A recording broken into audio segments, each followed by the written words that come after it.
back. Welcome back from the musical break. We're still shooting our shots here with Mr. Okello George Leon, who is an entrepreneur and tax consultant, and we're asking the necessary questions. He says, "Don't be scammed, make research." And Mr. Leon, welcome back. Yeah, thank you. Yeah, you have to make your own research. There's that funny video, make a research, eh? That thing, you really have to do it when you're thinking about any type of investing or any activity where you hand your money to someone else. Sometimes we talk about the internet scams, but I feel generally in Kampala, scamming isn't just reserved to the internet. So you just have to make sure anything you're buying, from personal experience, you have to do your research. Yeah, and I remember recently, okay, I'm not very proud of this story because I'm a big girl, but when I was looking for a place to rent in Kampala, I'm a ginger girl, I'm a town girl. So I come to the city, and my first day here getting a house, I was actually scammed by a broker. They took about 800K, and for most people, it's not really a big deal. But for me, that was my life savings. So I was really heartbroken. But now that I've learned more from the experience in itself and also from you, I feel like there are also a lot of stereotypes and misconceptions surrounding finances in Uganda. And people say things like you have to be connected or corrupt or enrolled. You know what they say. So how do you feel about this particular notion?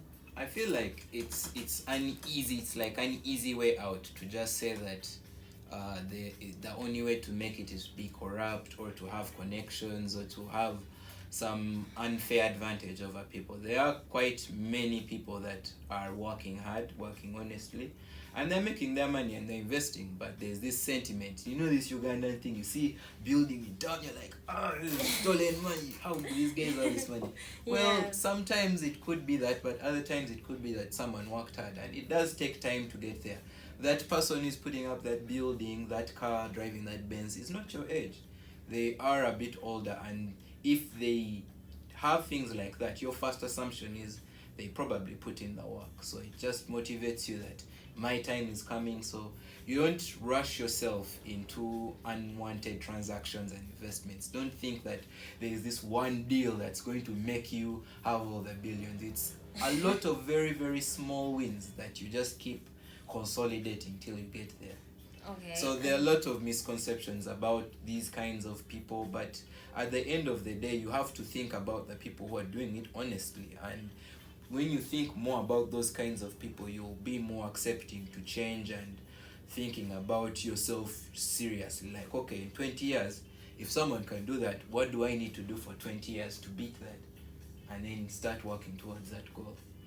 Yeah, and we were just speaking about the trends concerning investment, but how do you feel about youth in Uganda these days and how they follow the trends in terms of spending? You find a person who doesn't really love to go to the club in the club. Yeah, I think a lot of our culture is around putting up appearances. Most people most young people have been exposed to social media, and social media only shows the best. So we get to see the richest, the best, the most happiest sides of people, and that makes us feel a bit inadequate. And you feel like you have to show people as well that you have money or you can go out or you can handle things financially. When most times in reality, if you just skipped out on that night out or you skipped out on buying those fancy clothes and stuff, you do realize there is some joy to it. There's some joy, I would say, like a few of my friends will say I'm a bit of a miser sometimes, but there is some joy to not being extravagant. So we have a lot of instant gratification. People want things immediately. I want that car, I want that house, and if I don't get it, I'll be so depressed and stuff. But they do come. The only problem is investors now know that we are like this. They do know that we want things that come instantly, and they design their scams in a way that it preys on that. There are investment schemes where people will tell you all you need to do is they have this thing of all you need to do Yeah. to make it sound, all you need to do is refer your friends, all you need to do is buy this product, all you need to do is put here some money to make it sound easy, but it's never really like that. Even for the people who are doing the stocks and treasury bills, it takes time. So a nice tool when you're being pressured about these financial investments is to ask them, okay, I'm giving you my money. What are you going to invest in to make that profit? Because surely, if I'm giving you money, there must be something you're doing to earn that profit. So there are a lot of scammers who usually get pissed off when I try to confront them in some of my WhatsApp groups. I'm like financial police in some of the WhatsApp groups, trying to make sure people don't get scammed. So someone will be like, I have this investment, just put $150, you'll be getting $10 every day. If you bring 2 people, you'll get $20 every day. But you hear all those things, but the one question you ask, okay, I'm giving you this 150. How are you making money? Like, for you as you, what is in it? How do you benefit? They'll start saying, we invest in stocks, we invest in this, and you tell them, could you tell me a bit more? Because if you tell a bank, if you tell Zeno, if you tell any legitimate registered investment thing, like all these banks and insurance companies, they will explain to you until the letter how your money is making money. So if you see anything vague, if you see any vague websites, you see misspellings, you know that's something to avoid. Another key tactic is that these scammers will intentionally use wrong spelling to weed out all the people who are intelligent, who would see through the scams. So they get the most gullible, if the you most fall gullible. for it, you're Like desperate. if you don't even know the spelling of check or even hello or even, then you're someone who is very easy to scam. So you should be very keen on the spellings of the emails. Check the bottoms of the websites, because all these websites have to indicate they are regulatory authorities, whether it's international or whether it is Ugandan. Usually the Bank of Uganda is the one that does the regulation, so you'll see regulated by Bank of Uganda. That's why you see it on so many adverts these days. It is for your safety. You don't see that regulation, you don't see that thing, apana, no investment. Most times they'll try to give you screenshots that they are registered in the UK, registered abroad, but think about it. If any real person had a way of making money legitimately, why wouldn't they just do it for themselves? Another question you ask, if this thing is making money, why don't you invest in it yourself? Or you lend me some money and you invest for me, then I'll pay you back with a profit. Usually those questions scare. Investors are not ready for those kinds of things, so they put people off. And when they put these scammers off, you start seeing them getting angry. When you see them getting annoyed, that's when you know that this one's a scammer, this one trying to rush me. Okay, you're really giving us the red flags, because sometimes we're too blind, we're too desperate or too hungry to get the money, so we forget to ask the necessary questions. And you've also highlighted a bit of the green flags. But what does a bulletproof financial plan look like, and how can a young Ugandan like yourself and I make a really good financial plan? Well, you start by making a business proposal. There are lots of tools you can use on the internet to make a business proposal. So a business proposal is asking the major questions of the business. I'll talk about business first, then finance. So for business, you make this proposal. What value am I giving? What will be my costs? Who will be my market, my suppliers, and all that. Once you know all those activities, because in business, money runs activities. Once you know your activities, you start putting money aside and see if the things bringing in money and the market times the market is more than the costs times the market. So after setting up, then you make your budget, which is generally your expectation for a given period, for a month, for a year, of how you're going to run your business. The sales or the money you're going to make against your expenses to see whether you have a profit or a loss. Now, on the personal side, you will always have expenses as a person, but you think of yourself as a business. You have your expenses, you have your things that you're going to invest in to make you even more wealthy, and then you have your things that you just want, because you shouldn't deny yourself, man. You're young. Don't deny yourself also and say, I'm going to save so much. You have to go out at least for your mental health. Buy that thing you want, visit. So most times, financially, if you're speaking like on a personal view, you best thing you want to do is have 50% of your income, if you're getting any income, on your needs, things that you actually need, like your groceries, your housing, utilities, health insurance, transport, food, those things that if you don't pay for them, you will die or you'll be on the street. Then you put 20%. School fees also counts in the needs. If your savings should be around 20%, you're having $1 million, just put that 200K aside. Don't spend it. Don't go for that road trip. Don't go for that. Just put it aside, because at the end of the year you will have around 2.4 million, and you can just do a mega one at the end of the year, and you still have balance. Oh, that definitely Then sounds like 30% for once in the month. Go out, buy a new shirt, go for a concert, go see something, go eat. So that, because a lot of the times these experiences that you're paying for, you're traveling, you're learning things, and in life it is very good as well to invest in experience. You have to experience as much as you can in this short time, so that you add value to yourself. Some two people who have the same amount of net worth, but one who has traveled and who has gone out for concerts and stuff, is way more valuable than someone who is in his house every day being stingy and all that. So you have to invest in these experiences while you're still young, so that you make yourself a more knowledgeable person. See the world, see other points of view. And other tips, small tips, there's something called Kaizen hosting, which means self-improvement. At the end of each day, you have to look back and say, I did 1% better than yesterday. So apply that to your budget. You didn't budget well this week. See how next week you can improve the budget just a little bit, and manage your expenses so that fit within the expenses, and try to adjust them after each and every week to get something that keeps evolving as you grow. Also, think about increasing revenue streams instead of revenue size. If you're at your job, even if you work how, the salary will stay the salary until you get a raise later on. So think about, okay, let me now from the job think about some passive income, buy some stocks, or invest in Zeno, or buy some treasury bills, or start a small business.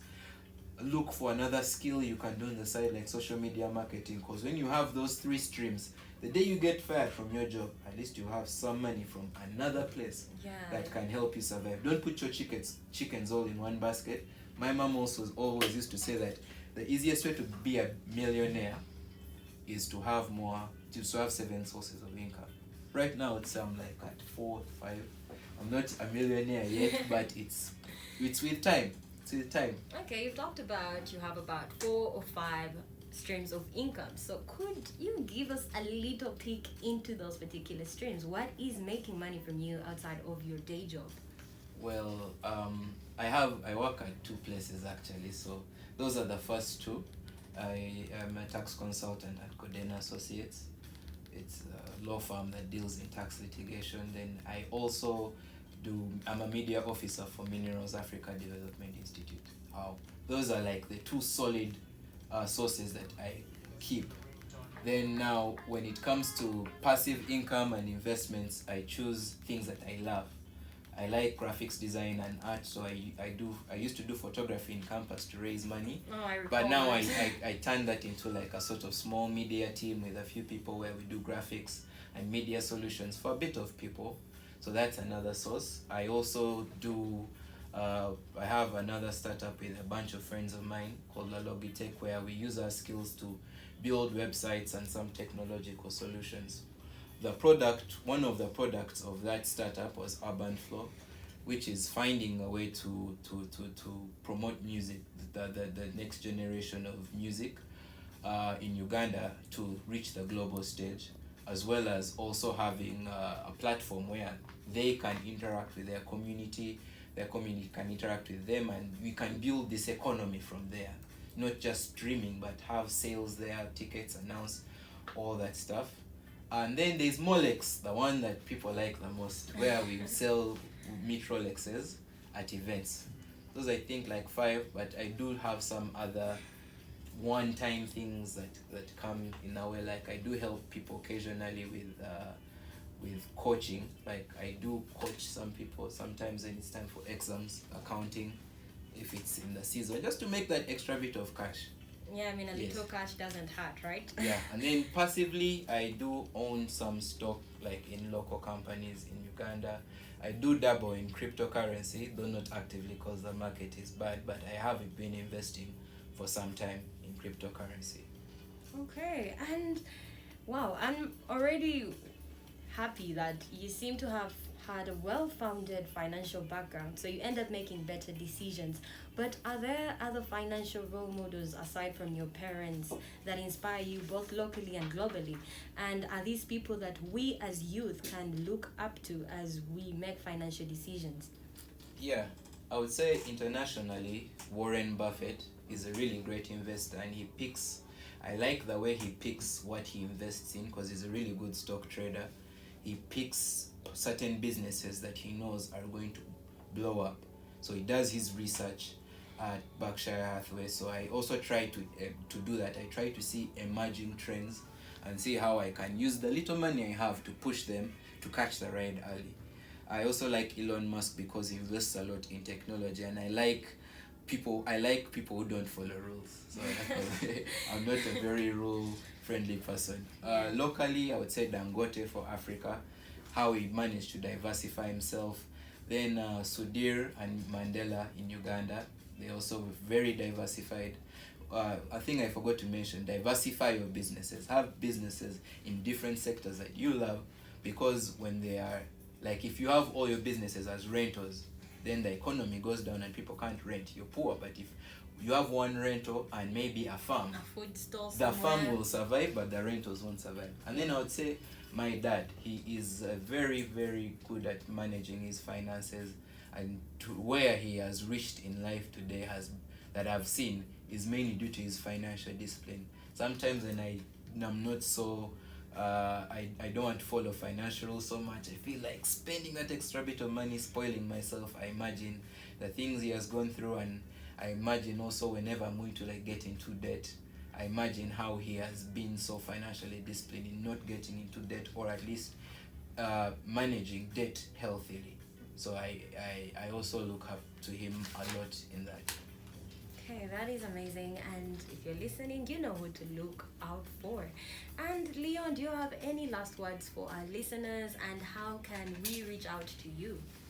Yeah, don't be afraid to ask questions. If it's investing, you need your info. You need all info before you make an investment, and consult your friends, consult other people. Usually, most of these scams target people who don't want to open up. I've seen even my friends, and I talk to them about some of these scams, they get defensive, but be open to other opinions. There are times, even me myself, I listened to a friend, and I felt grateful that I listened to that person and didn't invest. Also, money isn't, from my experience, it's not a thing that comes easy. Even now it is not easy for it to come, but you need to know that it's not easy, so that you plan for it. You plan your time accordingly. Don't invest only in money, but invest your time as well, and invest in having experiences. Don't be afraid to start from the bottom.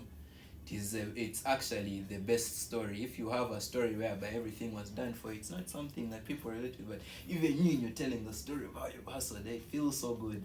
About technological businesses, one wise thing that an uncle of mine told me is that if you want to start a business and apply some tech to it, apps aren't the only way to do it. There are devices, there are websites, there are other ways to employ technology, processes. And if you can do it on ground and make money, you'll be able to do it with an app or